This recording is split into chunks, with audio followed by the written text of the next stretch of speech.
दोस्तों, पाकिस्तान के veteran journalist Hamid Mir ने पाकिस्तान के न्यूज़ चैनल पे थोड़ा सा सख्ती दिखाई है, ये कहते हुए कि ये बिल्कुल ही चुप हो रखे हैं, टीएलपी के प्रोटेस्ट को ये दिखाई नहीं रहे हैं। मतलब कि तहरीक लबीक पाकिस्तान का जो प्रोटेस्ट चल रहा है उसको ये दिखाई नहीं रहे हैं, जो लाहौर के अंदर हुआ है, जिसमें कई सारे लोगों की जान गई है। मतलब काफ़ी ज़्यादा अगर आप विजुअल्स देखोगे तो आपको लगेगा ये शायद गाज़ा है, लेकिन एक्चुअली में ये पाकिस्तान है। सीन कुछ इस तरीके के ही पाकिस्तान से निकल कर आ रहे हैं। ऊपर से अफगानिस्तान के साथ में जो वॉर छिड़ी हुई है, मतलब इसको पूरी तरीके से फुल फ्लेज वॉर कहें क्या कहें, लेकिन यहाँ पर अफगानिस्तान ने दुरंद लाइन के ऊपर जो कई सारी पाकिस्तान की पोस्ट थी वो कैप्चर कर लिए, वो देखने को मिल रहा है। मतलब एक्स के ऊपर ही जो मैं वीडियोस देख रहा हूँ उसमें ये देखने को मिल रहा है कि पाकिस्तानी सोल्जर्स ज़मीन पर लेटे हुए हैं या फिर ख़त्म ही कर दिए गए हैं। उस तरीके का सीन, उस तरीके के विजुअल्स यहाँ पर तो शो नहीं किया जा सकते, लेकिन कुछ इस तरीके के सीन वहाँ पर देखने को मिल रहे हैं, जहाँ पर अफगान तालिबान आर्मी इस तरीके से पाकिस्तान के सोल्जर्स के साथ में कर रही है, वो भी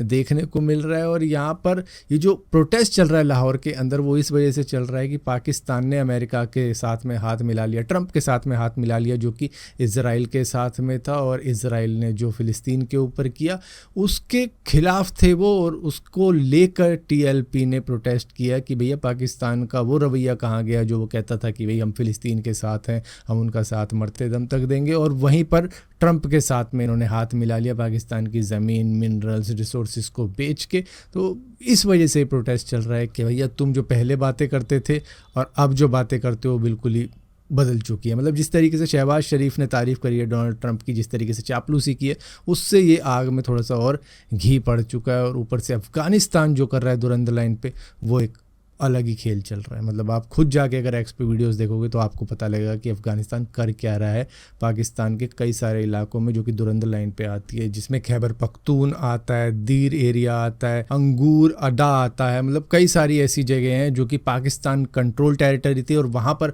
अफ़गानिस्तान घुस चुका है। और वहाँ पे जो भी सोल्जर थे पाकिस्तान के, उनका कुछ इस तरीके से हाल किया। मतलब उनके कुछ वीडियोज़ दिखाई गई हैं कि किस तरीके से उन्होंने पकड़ रखा है पाकिस्तान के सोल्जर्स को, किस तरीके से वो कर चुके हैं पाकिस्तान की टेरिटरी के अंदर और वहाँ पे कंट्रोल कर रहे हैं। जहाँ पर पाकिस्तान के लोग आसिम मुनीर की ड्रेस टाइप का कुछ लगा के उसको जलाते हुए भी दिखे हैं, जहाँ पर वो कह रहे हैं कि भैया कहाँ गई वो तुम्हारी बहादुरी, कहाँ गए वो तुम्हारे मेडल, कहाँ गई वो तुम्हारी फील्ड मार्शल वाली ड्रेसेस जो तुम दिखाते थे कि आप पाकिस्तान के फ़कर हो। और ये फ़कर अब अफगानिस्तान के तालिबान ने अच्छी तरीके से निकाल दिया। मतलब ड्रैग करके लेके जा रहे हैं पाकिस्तानी सोल्जर्स की बॉडी अफगान आर्मी, और बस विजुअल्स कुछ इस तरीके से दिखाए जा रहे हैं जहाँ पर ये लग रहा है कि भैया अफगानिस्तान ने तो बिल्कुल ही दुरंत लाइन पे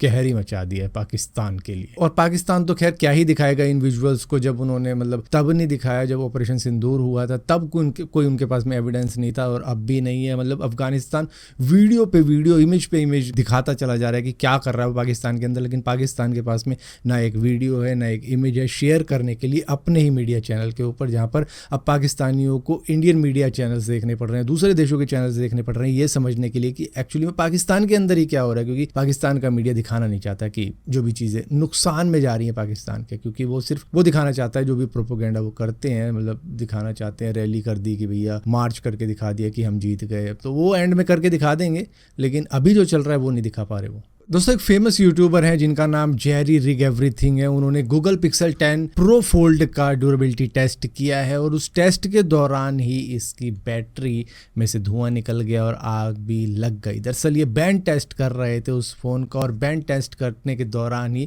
उसकी बैटरी थोड़ी सी स्वेल हुई, फिर उसमें से स्मोक निकला, फिर आग निकल गई। दरअसल बताया जा रहा है इन्हीं के द्वारा कि 10 साल के एक्सपीरियंस में उन्होंने ऐसा ड्रामेटिक फेल टेस्ट कभी भी नहीं देखा जो कि अब इनको देखने को मिला है। और ये इस वजह से हुआ है, बता रहे हैं कि भैया कुछ वीक पॉइंट थे इस फोन के अंदर, और उन वीक स्पॉट में से एक था जहां पर एंटीना लाइन है वो वाला, वो ब्रेक हुआ जहां से बैटरी लेयर डैमेज हो गई। इसी के साथ साथ चलो ये बैटरी का तो इशू ऐसा है कि भैया अगर आप फोन को मोड़ोगे तो भैया बैटरी भी मुड़ेगी, बैटरी भी फिर ब्रेक होने के चांसेस बन जाते, तो चलो वो एक अलग चीज है। लेकिन यहाँ पर इन्होंने इसके हिंज और डस्ट रेजिस्टेंट पे भी सवाल उठाए हैं कि हिंज के अंदर भी डस्ट मिला है तो मैकेनिज्म फेलियर का भी इशू हो सकता है। है। दोस्तों शायद हम में से बहुत सारे लोग ऐसे होंगे जिनके पास में 5G कंपैटिबल डिवाइस होगा लेकिन 5G का नेटवर्क नहीं आता होगा, लेकिन यूएई ने 6G के ट्रायल भी शुरू कर दिए हैं जहां पर 145 Gbps की इन्होंने रिकॉर्ड ब्रेकिंग स्पीड भी हासिल करी है। इसके अंदर ये मिडिल ईस्ट का पहला 6G का टेस्ट है जो कि टेराहर्ट्ज पायलट भी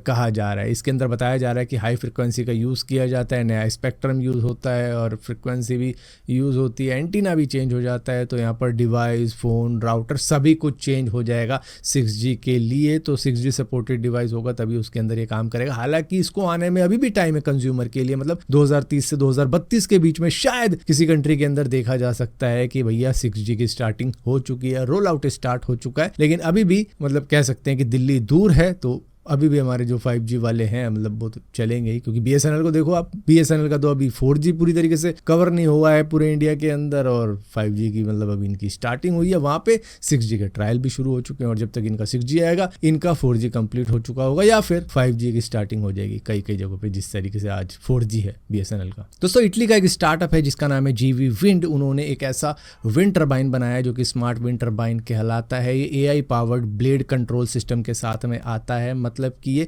रियल टाइम में विंड की डायरेक्शन में ही अपने ब्लेड्स को कर देता है जिससे कि और भी ज्यादा स्पीड गेन कर पाए, इसका टर्बुलेंस इंक्रीज हो पाए। मतलब कि अगर विंड कहीं से आ रही है और वो स्लो घूम रहा है तो अगर उसको उसी डायरेक्शन में घुमा दे जहां पर विंड आ रही है तो ये और भी तेजी से घूमने लगेगा, जिससे कि ये और भी ज्यादा पावर प्रोड्यूस कर सकता है और भी ज्यादा एनर्जी बना सकता है। ये 60% ज्यादा एनर्जी बना पाता है सिर्फ अपनी उस ब्लेड घुमाने की टेक्निक की वजह से, कि जहां को विंड आ रही है उसी डायरेक्शन में अपनी ब्लेड्स को कर देता है, जिससे कि इसको और भी ज़्यादा हवा लगती है और भी तेज़ी से मूव करता है और इसकी एनर्जी प्रोड्यूस करने की क्षमता भी बढ़ जाती है। दोस्तों चाइनीज रोबोटिक कंपनी है जिसका नाम यूनिट्री रोबोटिक्स है, जिन्होंने अपना ह्यूमनॉइड रोबोट जीवन को दिखाया है कुंफू करते हुए, जिसकी वीडियो का टाइटल उन्होंने रखा था कुंफू किड 6.0। अब ये लोगों को लग रहा है कि थोड़ा सा CGI का यूज़ इसके अंदर हुआ है, क्योंकि मतलब रियलिस्टिक सा कुछ लग नहीं रहा, मतलब कोई विश्वास ही नहीं कर पा रहा है कि भाई रोबोट इस तरीके की कलाकारी भी कर सकता है। मतलब जिस तरीके से हम जैकी चैन को देखते हैं करते हुए, मतलब देखते थे, अब तो नहीं करते, खैर